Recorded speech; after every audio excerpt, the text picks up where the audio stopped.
ओम शांति।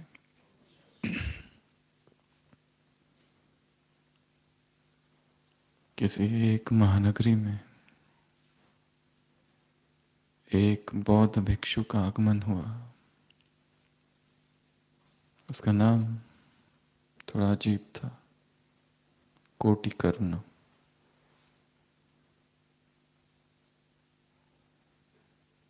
जब उसने संन्यास दीक्षा नहीं ली थी तब वो बहुत धनवान था और उसके कानों में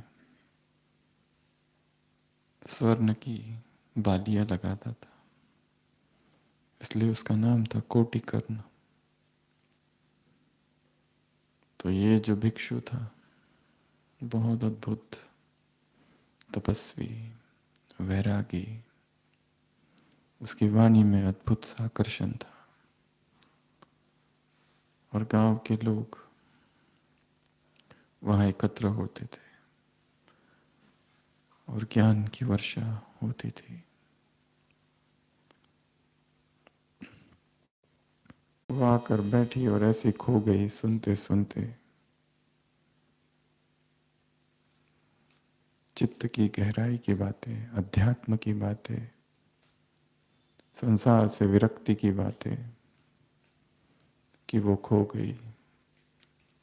शाम का समय था। उसने अपने दासी से कहा कि जाओ, घर जाओ और दिया लगा के आ जाओ। वो दासी उस भवन में गई और देखा वहाँ पर चोर है और चोरों का सरदार घर के बाहर रखवाली दे रहा है और अंदर वो सारे चोर चोरी कर रहे हैं। वो घबरा गई और घबरा के वापस भागी उस सत्संग की ओर जो गांव के बाहर हो रहा था। उस घबराई हुई दासी को देखकर चोरों के सरदार ने उसका पीछा किया और वो भी वहीं आ पहुंचा जहां वो दासी आई। और उस दासी ने अपनी स्वामिनी से कहा कि जल्दी चलो, घर में चोर घुस आए हैं। परंतु वो गृह स्वामिनी ऐसी खोई हुई थी, अमृत वचन सुनते सुनते, कि सुनते हुए भी नहीं सुन रही थी और देखते हुए भी कुछ नहीं देख रही थी। दासी ने फिर कहा, चलो, वो चोर सेंध लगा रहे हैं, वो चोर घर के अंदर घुस रहे, सारा सामान, स्वर्णाभूषण लूट कर ले जा रहे हैं। वो कात्यायनी कहती है, वो श्राविका कात्यायनी कहती है कि वो जो लूट के लेके जा रहे हैं वो सब नकली है। मैं जब अज्ञान में थी तो उन्हें असली समझती थी, पर अब जब ज्ञान के नेत्र खुले हैं तो वो सब कुछ नकली है। जो लोग चुरा के ले जा रहे हैं उनको चुरा ले जाने दो। जब उनकी भी आंखें खुलेगी तो वो भी जानेंगे कि वो सभी स्वर्ण राशि नकली है। चोरों का सरदार वहां बैठा है चुपके से और सुन रहा है और अचानक से बिजली सी कौंध गई। अचानक से महापरिवर्तन का वो समय था उसका। शायद किसी जन्म की पुण्य राशि हो। पारमिता, बौद्ध भाषा में उसको पारमिता कहते हैं, पाली भाषा में। पता नहीं किस जन्म की पारमिताएं होगी कि अचानक से कुछ हुआ, अंदर चेतना झंकृत हुई। वो गया और अपने साथियों से कहने लगा कि ये जो धन की पोटलियां यहीं छोड़ दो, सब नकली है। क्योंकि असली का ज्ञान, असली की झलक अब मुझे मिली है। वो बाहर नहीं, वो भीतर है। उस गृह स्वामिनी ने कहा था कि मुझे वो ज्ञान मिला है, मुझे वो स्वर्ण मिला है जो मेरे ही भीतर है, जो मेरे ही भीतर चमक रहा है। और उसके वो वचन उस चोरों के सरदार के भीतर ऐसे घुस जाते हैं कि द्वार पट खुल जाते हैं बुद्धि के, चेतना के। वो कौन सा धन है जिसकी जागृति हुई? वो धन स्थूल नहीं, वो एक ऐसा धन है जो अदृश्य है, जो कोई चुरा नहीं सकता, कोई छीन के नहीं ले जा सकता, जो वो अविनाशी है, और वो ज्ञान है। ज्ञान वो धन है। इसलिए हमारी साधना ज्ञान की साधना है। इस ज्ञान को जिसने जिस रीति से धारण किया, और उतना ही वो परिपक्व होगा। कम धारण किया है तो कम परिपक्वता, ज्यादा धारण किया है तो ज्यादा परिपक्वता। किस रीति से किया है, कितना किया है, और उस ज्ञान का कर क्या रहे। तो आज की मुरली में बाबा ने ज्ञान को क्या कहा? धन का राजा। संसार में जितना जो भी है, उन सभी धन का राजा ज्ञान है। शक्तियों का वर्णन है। ज्ञान की शक्ति क्या करती है? क्या कहा आज की मुरली में? क्या करती है ये शक्ति? तुम्हें क्या बना देती है? क्या बना देती है? परमार्थी बना देती है। क्या बना देती है? पद्मा पदम भाग्यशाली बना देती है। क्या बना देती है? सर्व प्राप्तियां करा देती है। सूक्ष्म धन जिसके पास है, उसको कभी भी स्थूल धन की कमी नहीं होगी। अगर स्थूल धन की कमी है तो जरूर सूक्ष्म धन की कमी है। ज्ञान धन स्थूल धन को खींचता है। इसके लिए ज्ञान को बढ़ाना है। जहां तक ज्ञान अभी हमने समझा है वो संपूर्ण नहीं है। अभी बहुत बाकी है समझना। सुनाने वाले ने सब कुछ सुना दिया है, पर हमारी समझ अभी भी पूर्ण नहीं है। स्थूल धन, सूक्ष्म धन स्थूल धन को खींचेगा, और स्थूल धन प्रकृति के पदार्थ को खींचेंगे। इसलिए ऐसे व्यक्ति के पास और किसी चीज की आवश्यकता नहीं होगी। जो चाहिए, जिस समय चाहिए, जहां चाहिए, वो स्वतः मिलेगा, आवश्यकता अनुसार मिलेगा। और भविष्य में भी जन्म जन्म के लिए सर्व प्राप्तियां होगी। राजा बनेगी आत्मा। ज्ञान शक्ति है। Knowledge is power.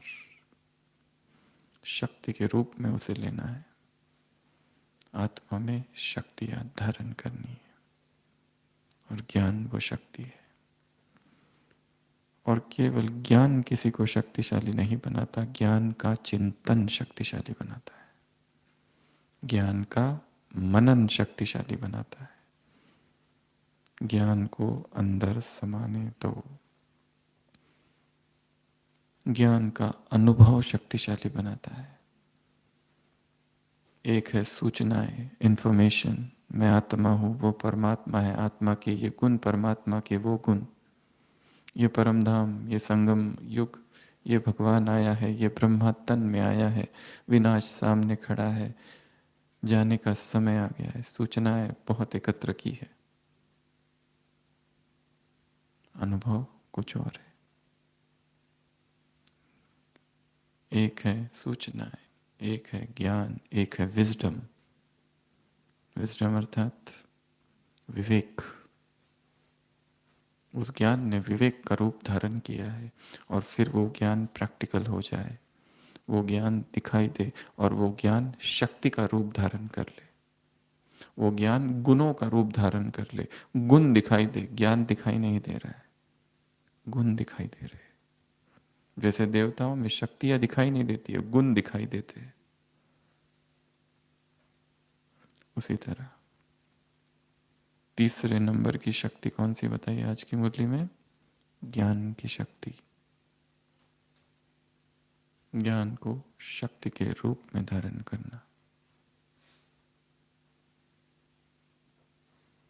हमेशा से मनुष्य को शक्ति की खोज रही है। हर व्यक्ति शक्तिशाली बनना चाहता है। हर एक के अंदर ये इच्छा है कि बहुत पावरफुल, शक्तिशाली बन जाऊं। केवल जो धर्म के क्षेत्र में है वही नहीं।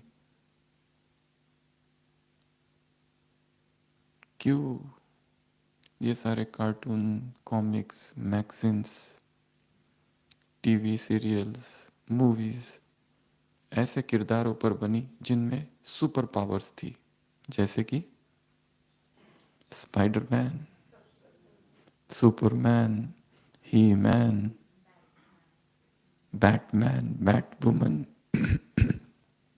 Wonder woman. बहुत बड़ी लिस्ट है। एक मकड़ी काटती है तो मकड़ी की सारी शक्तियां उसमें आ जाती है, वो स्पाइडरमैन बन जाता है। दीवार पर चढ़ने लगता है, एक्सेलरेटेड हीलिंग। कोई चोट लगती है तो तुरंत घाव भर जाता है। इंक्रीज फ्रेजिलिटी, शरीर में लोच आ जाती है।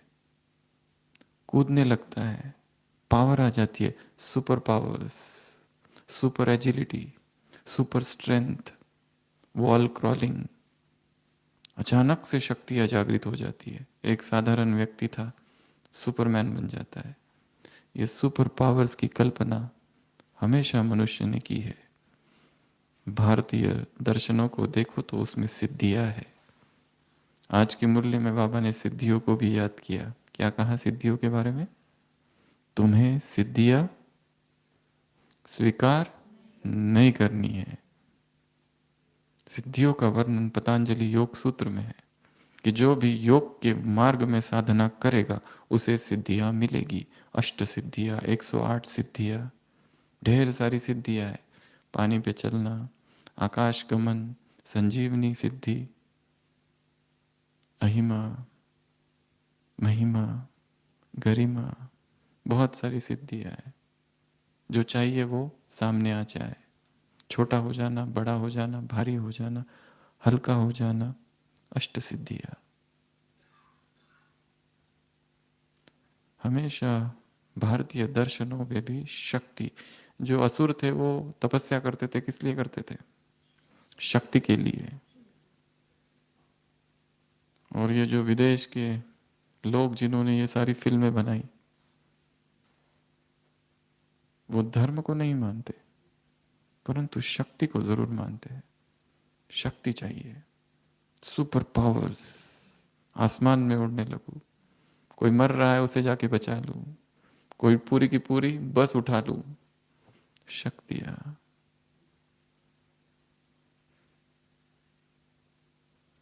परंतु सारी शक्तियों का स्रोत एक ही है। एक को साध लो, सारी शक्तियां सध जाएगी। सारी शक्तियां उस एक में समाई है। कितना उस एक के प्रति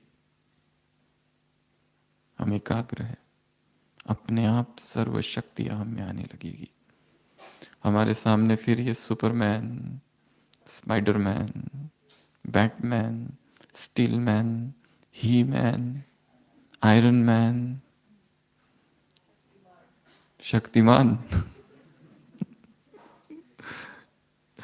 इनमें शारीरिक शक्तियां है, पर शारीरिक शक्ति के साथ मन की भी शक्तियां है। आने वाले खतरों का पहले ही अंदेशा हो जाता है। सुपर सेंसेस, पहले ही पता चल जाता है क्या होने वाला है। इंक्रीज मूवमेंट्स, शक्तियां। तो आज की मुरली किस पर है? शक्तियां। क्या है ये शक्तियां? वो नहीं, ये शक्तियां क्या है? वर्षा है। ये शक्तियां वरदान है। तीसरा, जन्म सिद्ध अधिकार है। चौथा, ये शक्तियां दवा है। ये शक्तियां माजून है। ये शक्तियां क्या है? और क्या क्या है? मुरली से बाहर, ये शक्तियां शस्त्र है तुम्हारे। ये शक्तियां मंत्र है तुम्हारी। ये शक्तियां क्या है? दवा, सूक्ष्म सुरक्षा कवच है तुम्हारा। ये शक्तियाँ क्या है? प्रॉपर्टी है तुम्हारी, जायदाद है तुम्हारी। ये शक्तियों की गिफ्ट बाप ने तुम्हें संगम युग पर दी है। शक्तियाँ उपहार है, प्रेजेंट है। शक्तियाँ प्राप्तियाँ है, शक्तियाँ सौगात, शक्तियाँ तुम्हारा भाग्य है। और क्या है शक्तियाँ? आशीर्वाद है भगवान का, श्रृंगार है, अभिमान। कितनी हमने शक्तियां धारण की है। बाबा आज किसको देख रहे हैं? शक्तिशाली बच्चों को देख रहे हैं। स्पिरिचुअल पावर्स हमने जब से ज्ञान में आए तब से अब तक कितनी अपने अंदर स्पिरिचुअल पावर्स भरी है। कितनी भरनी चाहिए थी, कितनी भरी। बाबा ने कहा सदा सर्व, यथाशक्ति नहीं, सदा और सर्व। सारी शक्तियां और सदा। सफलता का आधार, सक्सेस का आधार क्या है? पावर्स। पावर्स भरनी है आत्मा में, शक्तियां भरनी है। एनर्जी लेवल जब लो हो जाती है तब विकारों की प्रवेशता होती है, या फिर विकारों की एक परिभाषा है लो एनर्जी लेवल्स। जैसे ही चेतना की एनर्जी लेवल बढ़ती है, पावर बढ़ने लगती है। लो हो गई तो विकारों की तरफ आकर्षण, इंद्रिय सुखों की तरफ आकर्षण होता है। जो जो चीज सुख देती है उसमें आकर्षण होता है, और जो सुखद है उसके प्रति राग उत्पन्न होता है, और जो दुखद है उसके प्रति द्वेष। खेल यही चलते रहता है जीवन भर। जो जो सुखद संवेदना है उसके प्रति राग और एडिक्शन, फिर वही चाहिए। उसमें उस व्यक्ति का कोई संबंध नहीं है। व्यक्ति बीड़ी पीता है, दारू पीता है, वो एडिक्शन वास्तव में वो बीड़ी या दारू के प्रति है ही नहीं। वो पीने से उसके शरीर में जो तन बदन में सुखद संवेदनाएं उत्पन्न होती है, सुख की अनुभूति होती है, उसके प्रति वो एडिक्शन है। काम विकार उस दूसरे व्यक्ति से कोई संबंध ही नहीं है। उसका संबंध उत्तेजनाओं से उत्पन्न सुखद संवेदनाओं से है। ये बहुत बहुत गहरी बात है। वो एडिक्शन व्यक्ति के प्रति नहीं है। इसके लिए स्त्री से या पुरुष से घृणा करके कभी भी व्यक्ति ब्रह्मचारी नहीं हो पाया, मुक्ति हुई नहीं काम से। काम से मुक्ति का एक ही मार्ग है, समता भाव, साक्षी भाव। जो कुछ शरीर पर प्रकट हो रहा है उसे साक्षी होकर देखना, सुखद दुखद जो कुछ भी भोक्ता भाव से देखेंगे तो उसमें डूब जाएंगे। फिर वो खींचेगा और उसकी स्मृति खींचेगी। अतीत के भोगे हुए भोग आत्मा को स्मृति में आते ही फिर से नीचे गिरती है चेतना। इसके लिए काम से मुक्ति का मार्ग है काम को समझना। वो कार्य किस तरह से करता है, उसके प्रति नफरत, उसके प्रति घृणा करके संपूर्ण मुक्ति नहीं हो सकती। ऊपर ऊपर से चेतन मन के तल पर मुक्ति होगी, बस अल्पकाल के लिए होगी, लंबे समय के लिए नहीं होगी, सदा के लिए नहीं होगी। और जैसे कहा, जैसे ही एनर्जी लेवल लो होती है विकारों का आकर्षण चालू होता है। जैसे एनर्जी हायर लेवल पर पहुंचती है फिर वहां कोई विकार नहीं है। निर्विकारी अवस्था पुरुषार्थ नहीं परिणाम होगा। पवित्रता पुरुषार्थ नहीं परिणाम है, रिजल्ट किसी और चीज का। तो शक्तियां तुम्हारा श्रृंगार है, शस्त्र है, जन्म सिद्ध अधिकार है, वर्षा है, वरदान है, कितनी सारी बातें कह दी। ये शक्तियां तुम्हारी सेवाधारी है। और तुम कौन? चतुर सुजान।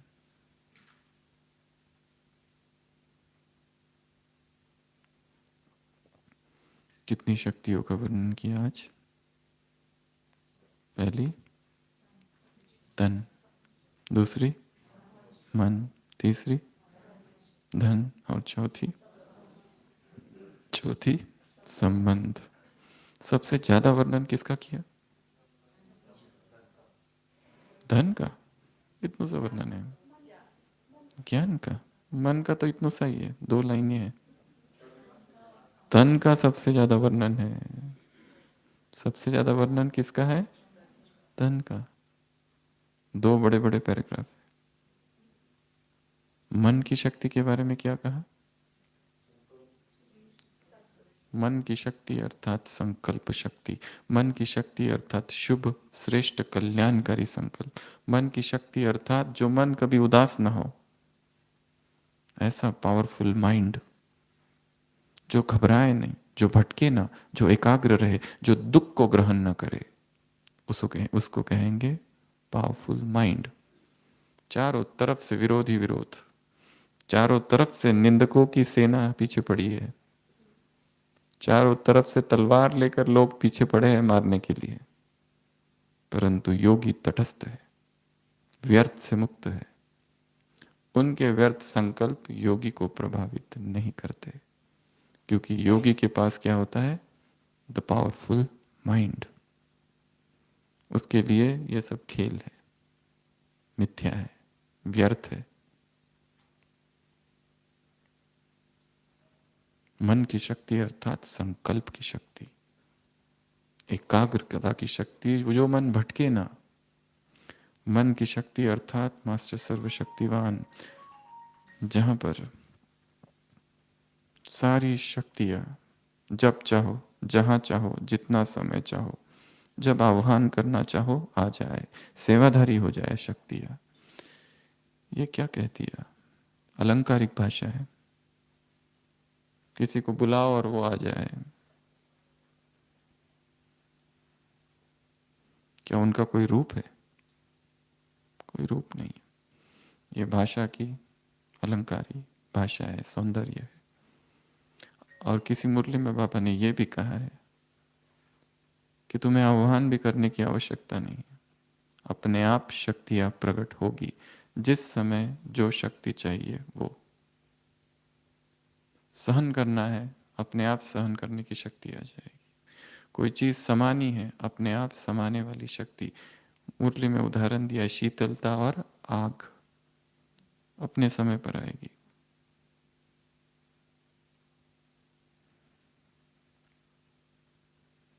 सामना करना है, विकराल परिस्थिति आ गई है, अपने आप शक्तियां प्रकट होगी। तो निरंतर शक्ति का चिंतन करना है।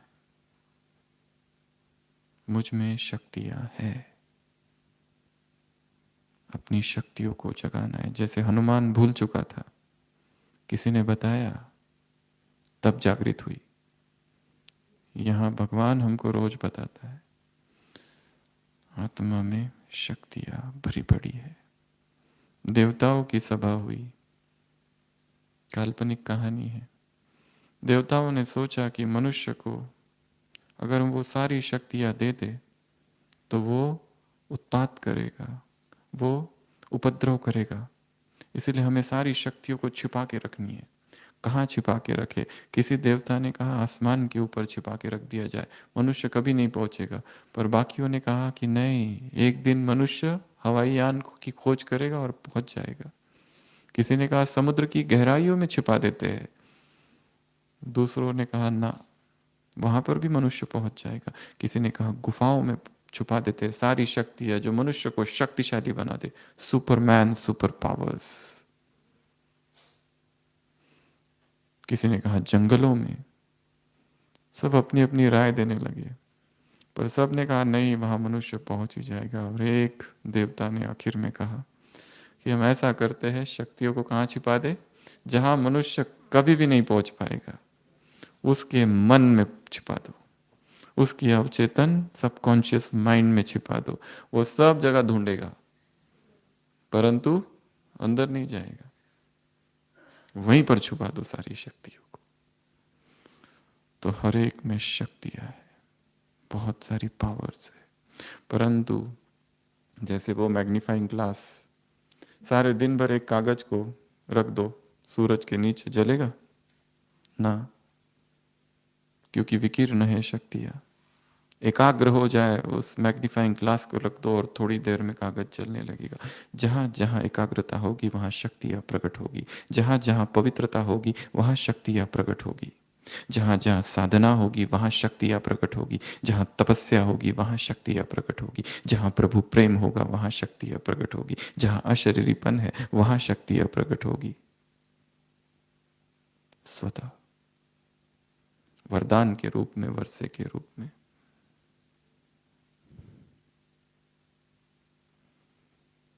तो दूसरे नंबर की शक्ति है मन। माइंड को पावरफुल बनाना है। कैसे बनाएंगे? माइंड पावरफुल कैसे बने? चिंतन से, काम देना है उसको, बिजी रखने से, व्यर्थ से निरंतर मुक्त रहे, तब माइंड पावरफुल होगा। ड्रामा के ज्ञान से ये सब कुछ यहां होना है। आज की मुरली में बड़ा ही क्रांतिकारी वाक्य है एक। कौन सा? बहुत स्ट्रांग वाक्य है, छोटा सा है। कौन सा? बाप जानते हैं क्या? बाप जानते हैं। क्या जानते हैं? क्या जानते हैं? आज की मुरली, आप हो कौन ये केवल बाप जानते हैं। तुम हो कौन ये केवल बाप जानते हैं, और कोई नहीं जानता। तुम भी नहीं जानते तुम हो कौन, ये बाप जानते हैं। मुरली पढ़ के ढूंढना वो कहाँ है, और उसको अपनी डायरी में नोट करके रखना। आप हो कौन ये बाप जानते हैं।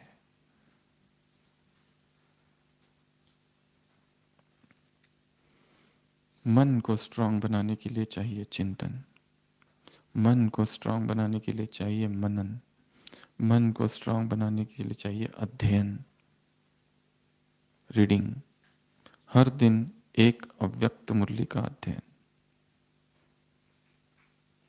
साकार मुरली जो चल रही है वो चल रही है, पर हर दिन एक अव्यक्त वाणी का अध्ययन कंपलसरी। मन को आदत डालनी है। मन को आदत है उसे बाकी सब करना है, चिंतन नहीं करना है, क्योंकि उसे व्यर्थ अच्छा लगता है, व्यर्थ में इंटरेस्ट है। इसके लिए ज्ञान का अध्ययन करना, ज्ञान का चिंतन करना, ज्ञान में बुद्धि लगाना बहुत मेहनत का काम है, बहुत मेहनत है। मन शक्तिशाली बनेगा लिखने से, नए नए टॉपिक्स पर लिखना है। मन शक्तिशाली बनेगा एकांत में रहने से, मन शक्तिशाली बनेगा मौन से। उसे मौन में ले जाना है बीच बीच में, जब भी समय मिले। शब्द मन की शक्तियों को कम करता है, बोल, उसको सभी बोल से मुक्त कर देना। दिन में 2 घंटा, 3 घंटा, 4 घंटा, कभी 6 घंटा, अगर सेवाएं देखते हुए, और बहुत सारी सेवाएं मौन में रहकर की जा सकती है। और जिस दिन हम मौन में रहकर सेवा करेंगे उस दिन पता चलेगा कि जब बोल बोल के सेवा की जाती है तो कितनी शक्तियां खर्च हो रही है, कितनी ऊर्जा का हास हो रहा है।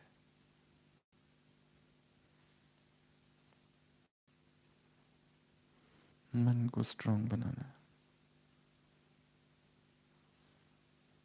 बाबा ने कहा ज्ञान के एक एक पॉइंट का अनुभव करो। पढ़ो, रुको, पढ़ो, फिर रुको, पॉज, थिंक, क्या है ये? तर्क। मन शक्तिशाली बनेगा तर्क शक्ति से। मन के 3 काम हैं, थिंकिंग, फीलिंग, डिजायरिंग। सोचना,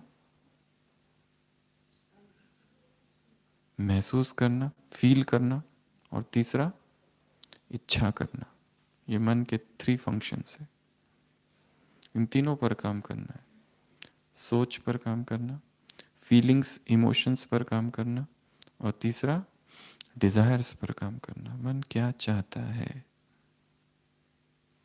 कितना भी त्याग के मार्ग में आगे चले गए, परंतु भोग की इच्छा उसमें छिपी है। मन की इस टेंडेंसी को समझना है, वो किस तरह से काम करता है। दबन हुआ है, कहीं ना कहीं छिपा के दबा के रखा है। मन को स्ट्रांग बनाने के लिए मन को पहले समझना होगा, वो कहाँ कहाँ बिखरा है, उसे क्या क्या चाहिए, उसको फेस करना है। हम उससे भागते हैं, विकार के संकल्प उत्पन्न हुए तो हम उसको दबा देते हैं। नहीं नहीं नहीं, ये नहीं है, उसको देखो, ये है, इसका स्रोत कहाँ है, क्यों प्रकट हुआ। जरूर दिन भर कुछ देखा या सुना या पढ़ा जिससे वो इच्छा मन में प्रकट हुई। काम अवचेतन मन पर करना है, गहराई में करना है। ऊपर ऊपर से बहुत काम किया है, उससे विकार तो हटे, पर सतही ऊपर से अंदर से अभी भी है, छिपे है। तो दूसरी शक्ति है मन की शक्ति। तीसरी शक्ति है धन, जिसकी हमने चर्चा की। तो ज्ञान धन को बढ़ाने के लिए क्या करेंगे, फिर से अव्यक्त मुरलियों का अध्ययन, साकार मुरली का अध्ययन, ज्ञान की चर्चा। हमारे मुख से ज्ञान निकलना चाहिए, तो ज्ञान के संस्कार ब्रेन में पड़ेंगे। जैसे कोई एक मार्ग होता है जंगल में, बार बार लोग वहां से जाने लगे तो एक पगडंडी तैयार होती है। वैसे ही न्यूरल पाथवेज क्रिएट होंगे यहाँ पर, ज्ञान के नए संस्कार। वो कब होगा, ज्ञान को उगारने से, बोलने से, चर्चा करने से। आपस में ज्ञान की रुरियान, आपस में ज्ञान की चर्चा कि ये क्या कह दिया उसने, ये क्या था मुरली में, इसका अर्थ क्या है, शब्दार्थ क्या है, भावार्थ क्या है, गुणार्थ क्या है, वाक्यार्थ क्या है, एक एक शब्द का अर्थ क्या है। ये नया शब्द है, तुम बच्चों को, बाप को उकीर रहता है, ये उकीर क्या है, ये माजून क्या है, ये चौप चीनी क्या है। नए नए शब्द आते हैं मुरली में, खोज करनी है शब्दों के अर्थों की, वाक्यों के अर्थों की, गुणार्थ की, वाक्यार्थ की। साधारण से दिखने वाले शब्दों के पीछे गहराई है, क्योंकि बोलने वाला उस परम धाम से उतर कर बोलता है अव्यक्त में। हम व्यक्त में नीचे है, स्पीकर यहाँ बैठा है, ऑडियंस यहाँ है, शब्द कानों पर पड़ रहे पर अर्थ खो रहे। वो अगर यहाँ है तो हमें भी अपने आप को उसी लेवल पर ले जाना पड़ेगा। वेवलेंस, फ्रीक्वेंसी मैच तब होगी, नहीं तो हाथ में केवल शब्द रहेंगे, खाली शब्द, कोरे शब्द, निपट शब्द। आत्मा शक्तिशाली नहीं होगी। तो तीसरी शक्ति है ज्ञान की। चौथी संबंध। दो संबंध है, एक बाप से और दूसरा परिवार से, और दो चीजें मिलती है अगर संबंध अच्छे रहे तो। कौन से, स्नेह। कैसा स्नेह, अविनाशी, निस्वार्थ और सहयोग। तो एक तो संबंध बाबा से है, मुरली में कहा वो इंजीनियर भी है, वो वकील भी है, वो जज भी है, वो सब कुछ है। उसका दूसरों को अनुभव तब करा सकेंगे जब खुद किया है। वो गाइड है। जीवन में समस्या है, मुश्किल है, समझ नहीं आ रहा है क्या करना है, और हम क्या करते हैं, सबको पूछते हैं उस एक को छोड़कर। उसको छोड़ना ही नहीं जब तक वो उत्तर ना दे। वो उत्तरों का सागर है। उसकी एक महिमा क्या है, वो समाधान का सागर है। हर प्रश्न का उत्तर है उसके पास। वो प्रैक्टिकल ज्ञान का सागर है, केवल ज्ञान का सागर नहीं, प्रैक्टिकल ज्ञान का सागर है। वो थियरी का सागर नहीं है, प्रैक्टिकल ज्ञान का सागर है। तो उस संबंध को शक्तिशाली बनाना ताकि सहयोग और स्नेह मिले, और इस परिवार में जो संबंध है उसमें भी श्रेष्ठ भावना है, जो भगवान की भावना है, चाहे कैसा भी कोई हो, कितने भी अवगुण किसमें हो। एक मुरली में बाबा ने कहा है, बाप और बच्चे में क्या अंतर है। बच्चे अगर किसी में 9 गुण है और 1 अवगुण है तो बच्चे उस अवगुण को देखते हैं, और बाप क्या करते हैं, किसी में 1 गुण और 9 अवगुण है तो बाबा उस गुण को देखते हैं। यही अंतर है दोनों में, और ये बहुत बड़ा काम है। किसी में इतनी सारे अवगुण ही अवगुण दिखाई दे रहे हैं, उसमें गुण देख लेना। वास्तव में हम ज़्यादा उन्हीं से सीखते हैं जो हमारे अवगुण देखते हैं, जो हमारे प्रति बहुत शुभकामनाएं रखते हैं, बहुत प्यार रखते हैं और हमेशा ही सहयोग देते हैं। उससे हम कम सीखते हैं। ज़्यादा किससे सीखते हैं, जो बाधाएं उत्पन्न करते हैं, जो रोज निंदा करने के लिए खड़े ही है, जो विरोध करते हैं, जो अपमान करते हैं, जो बुरी बुरी बातें करते हैं, वो रियल शिक्षक है।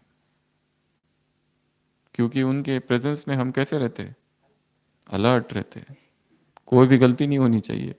और जो हमारे हित चिंतक, शुभ चिंतक, शुभांशी, जो हमारे प्रति बहुत तारीफ करते हैं, बहुत ही हमारी स्तुति करते रहते हैं हमेशा, तुम ये हो, तुम वो हो,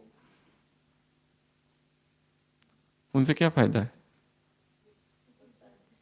उससे तो हम बाह्यमुखी हो जाते हैं, तुम ऐसे हो, तुम वैसे हो।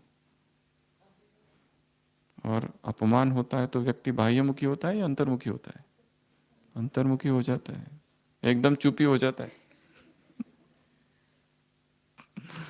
और स्तुति होती है तो बाह्यमुखी।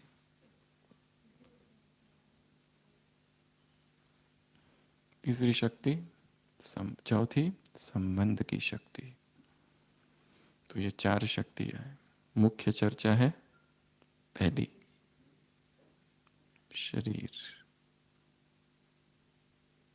एक है शरीर, एक है आत्मा।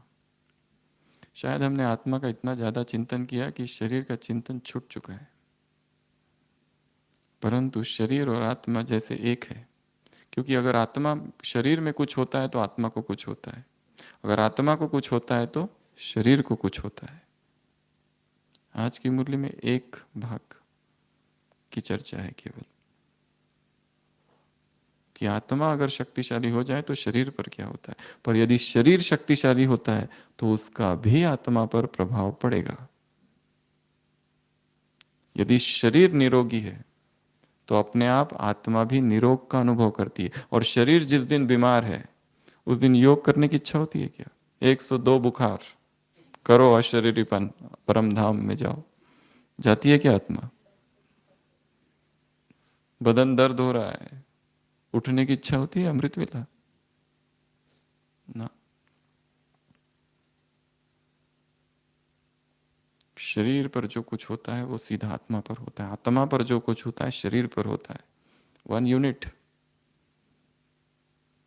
एक ही है। जैसे हम कहते तो है मैं आत्मा हूं, मैं आत्मा हूं, आत्मा हूं, पर जब शरीर की बीमारी आती है तो आत्मा उड़ जाती है, फिर मैं शरीर हूं, बस यही रह जाता है।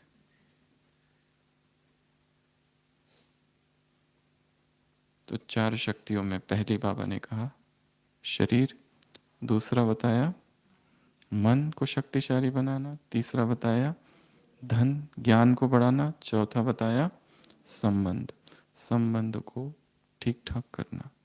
अपने जो संबंधों में फ्रैक्चर्स हुए हैं, टूटे हैं, रिपेयर की आवश्यकता है, उसको अमृत वेले बैठ के थोड़ा ठोक पिट करनी है सकाश के द्वारा। क्योंकि जब तक संबंध बिगड़े हैं तब तक योग नहीं लग सकता, उसी व्यक्ति का चिंतन चालू रहेगा। इसके लिए योग के लिए आवश्यकता है संबंध को ठीक कर दो, किसी को माफ कर दो और किसी से माफी मांग लो। 2 ही तो काम करने हैं, बड़े काम है पर ये, और यही नहीं होता। जीवन बीत जाता है पर किसी को हमने माफ किया ही नहीं है या किसी से माफी मांगी ही नहीं है। 2 ही काम है बस, सारा जीवन संवर जाएगा। माफी मांग लो या माफ कर दो, सारे संबंध ठीक। साधना का पथ है, सिद्धियां मिलेगी, सिद्धियां स्वीकार न करो। एक ये बात कही। इसके पहले कि हम शरीर की चर्चा पर आए, पहले बाकी सब पूरा कर लेते हैं, क्योंकि शरीर की चर्चा सबसे शक्तिशाली चर्चा है। शरीर की शक्ति, क्योंकि उसमें ढेर सारी बातें कही है। तो शक्तियों को इस मुरली में 3-4 बातें हैं। एक तो भविष्यवाणियां की है, क्या? एक समय आएगा दृष्टि से तुम बिगड़े हुए काम को ठीक कर सकोगे, एक। दूसरा, तुम जो डायरेक्शंस दोगे वो सिद्ध होंगे। तीसरा, ख्याल ख्वाब में भी जो नहीं होगा, जो वैसा वंडरफुल पार्ट चलेगा। ठाकुर ही तैयार नहीं हुए तो भक्त कहाँ से आएंगे? तो हे ठाकुरो और ठाकुरानियों, तैयार हो जाओ, नहीं तब तक भक्त नहीं आएंगे। इष्ट हो तुम, विशेषताओं को प्रत्यक्ष करो।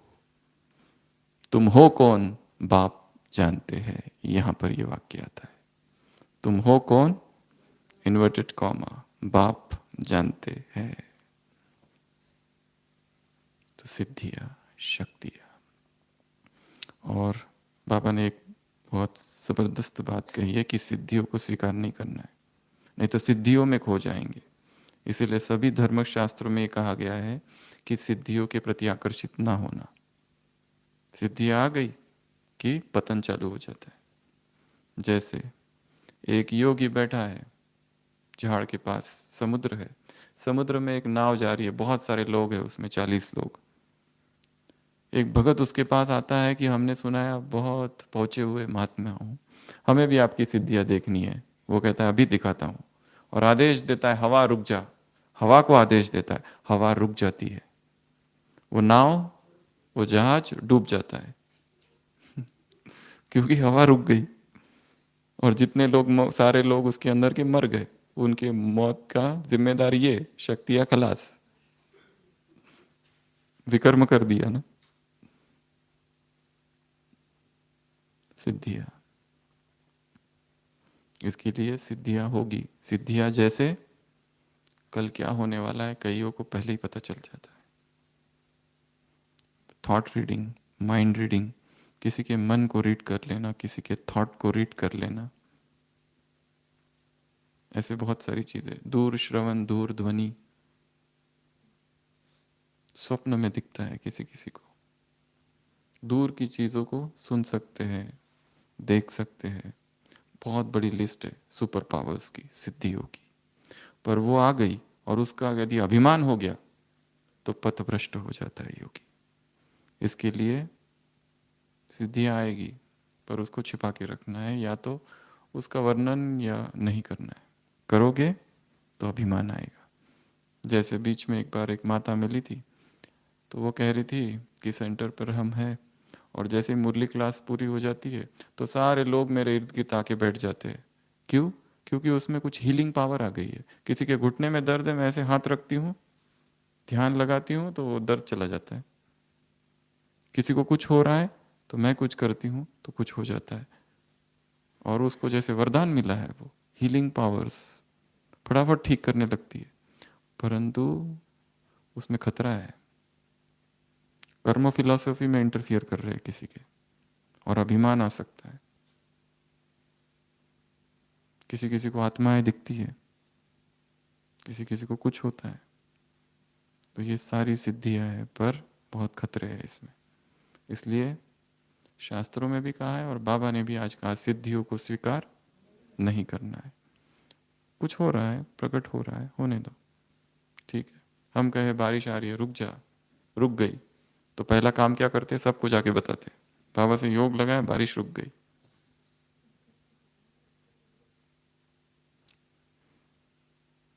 बारिश ही नहीं आ रही है, 6 मास हो गए, योग लगा रहे हैं, बारिश आ गई।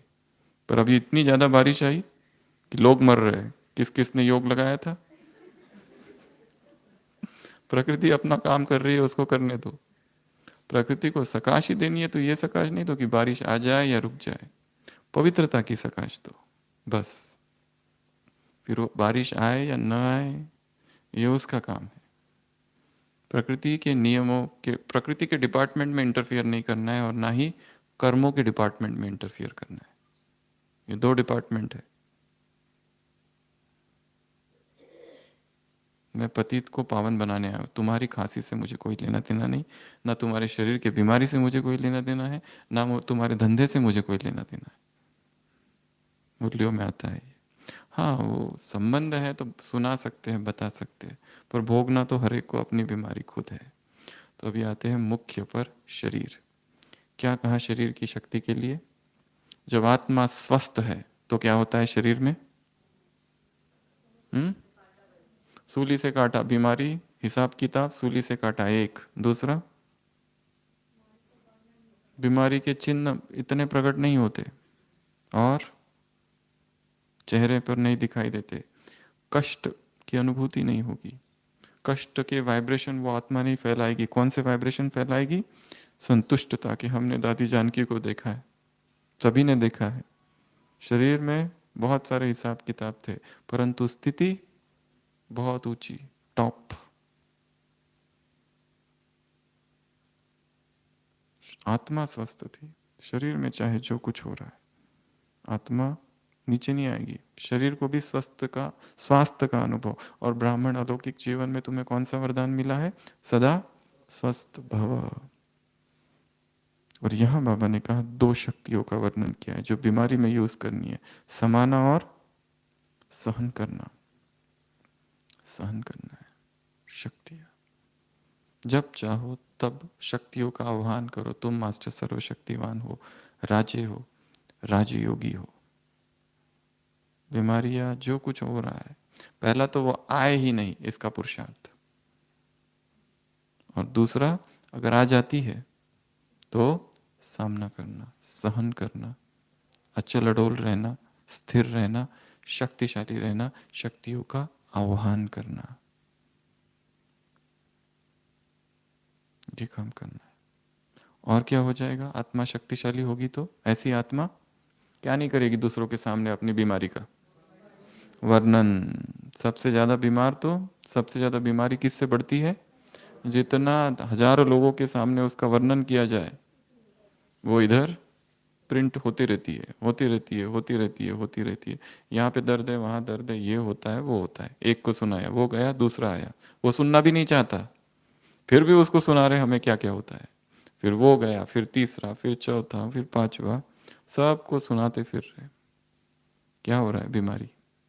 मुझे सिर दर्द है, सिर दर्द है, सिर दर्द है, और बढ़ेगी। बाबा ने कहा वृद्धि होगी बीमारी की। कितना अच्छा वाक्य है। जितना वर्णन करेंगे। हाँ, कोई ऐसा व्यक्ति है कि जो जैसे डॉक्टर्स के पास जाते हैं, वो ठीक है। जब तक हम बताएंगे नहीं, उनको पता कैसे चलेगा, निदान कैसे होगा, इलाज कैसे चालू होगा। परंतु जो दूसरे हैं, अनरिलेटेड लोग, उनके सामने अपनी बीमारी का वर्णन करना, बीमारी बढ़ेगी, बीमारी बढ़ेगी। और बीमारी आई तो क्या कहो? अव्यक्त महावाक्य क्या है बाबा के? वाह व्याधि वाह, खुशी खुशी से विदा हो जाएगी। तो जैसे हम कह रहे थे, शरीर और मन का क्या संबंध है, इसको समझना है और अपने बॉडी की भाषा रीड करनी है। कब शरीर आराम मांगता है उसको समझना है। क्योंकि कई बार ऐसा आएगा कि अचानक थकान आएगी, शरीर रेस्ट मांग रहा है और फिर भी हम उसको रेस्ट नहीं दे रहे और दौड़ा रहे उस घोड़े को, टूट कर गिरेगा। वो रेस्ट मांगता है कभी कभी। कभी कभी उसमें बहुत चपलता और बहुत शक्ति होती है, पर कभी कभी वो कहता है अभी बस रुक जाओ, रुक जाओ। हम कहते हैं नहीं, सेवा करनी है, करनी है, कर रहे, और फिर धड़ाम से गिरता है।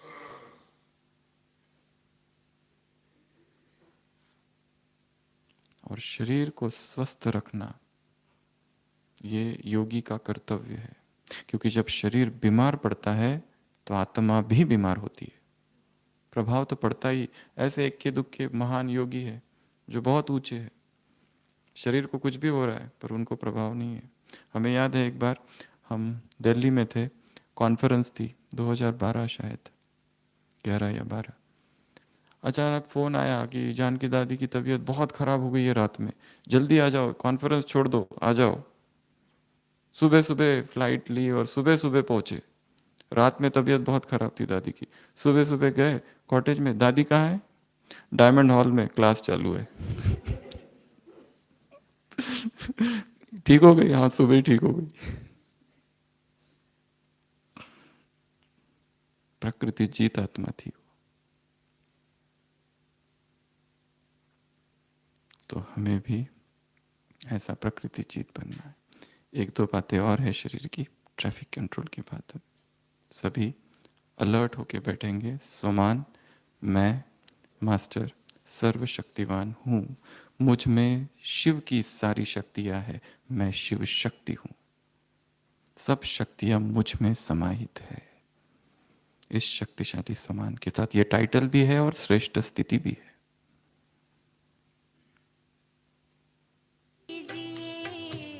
प्रेम से बस दो घड़ी।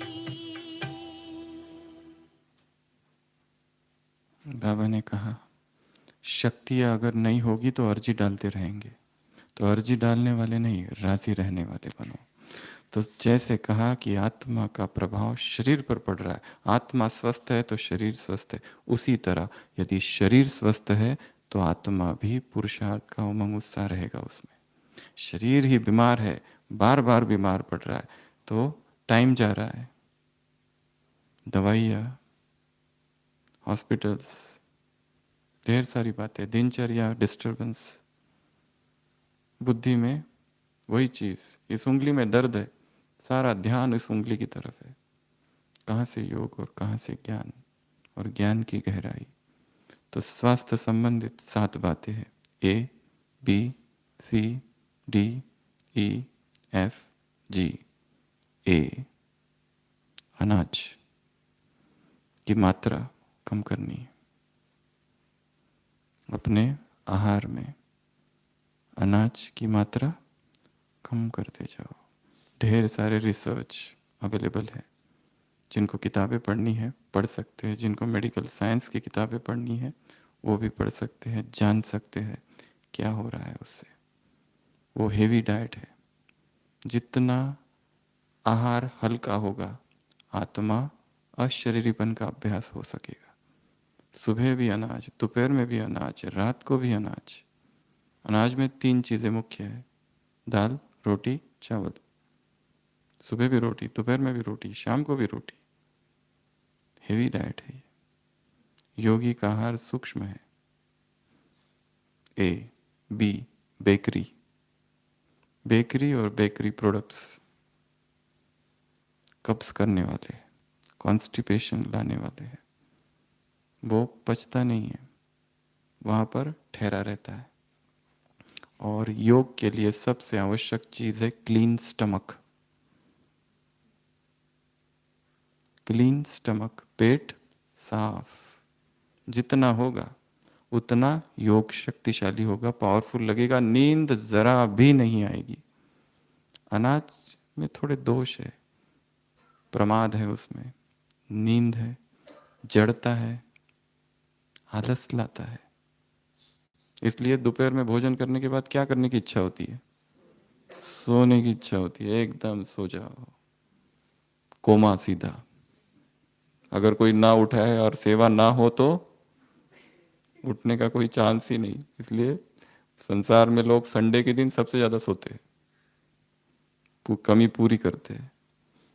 योगी तो निद्रा जीत होता है, वो प्रयत्न नहीं करता है, नींद पर काम नहीं करता है, नींद अपने आप आती है और अपने आप कम भी होने लगती है, क्योंकि अनाज की मात्रा शरीर में कम है। दूसरा बेकरी, सी कुक्ड, जितना पकाया हुआ अंदर डाला जाएगा उतना शरीर भारी रहेगा।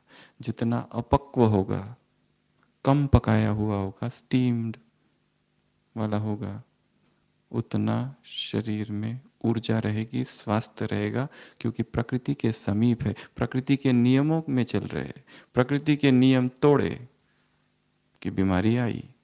अचानक कहाँ से बीमारी आ जाती है? रात में व्यक्ति सोया है, दूसरे दिन उसको हार्ट अटैक आ जाता है। मैं तो एकदम ठीक था, अचानक कुछ भी नहीं होता। उसकी तैयारी लंबे समय से चालू थी, दिन रात शरीर में वो डाला जा रहा था जो आहार ही नहीं है हमारा। और हमने इतने सारे मेथड्स इन्वेंट कर रखे कुकिंग के।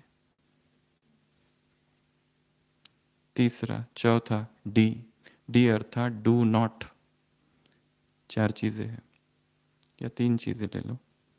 पहला, शक्कर कम कर दो या हटा दो, आवश्यकता नहीं है। ग्लूकोज बाकी सब चीजों से मिल जाएगा। दूसरा, नमक कम कर दो या हटा दो, रिप्लेस करो, वो एडिक्शन है। मैदा चिपका रहता है आंतों में लंबा समय तक, भारी करता है, कब्ज लाता है।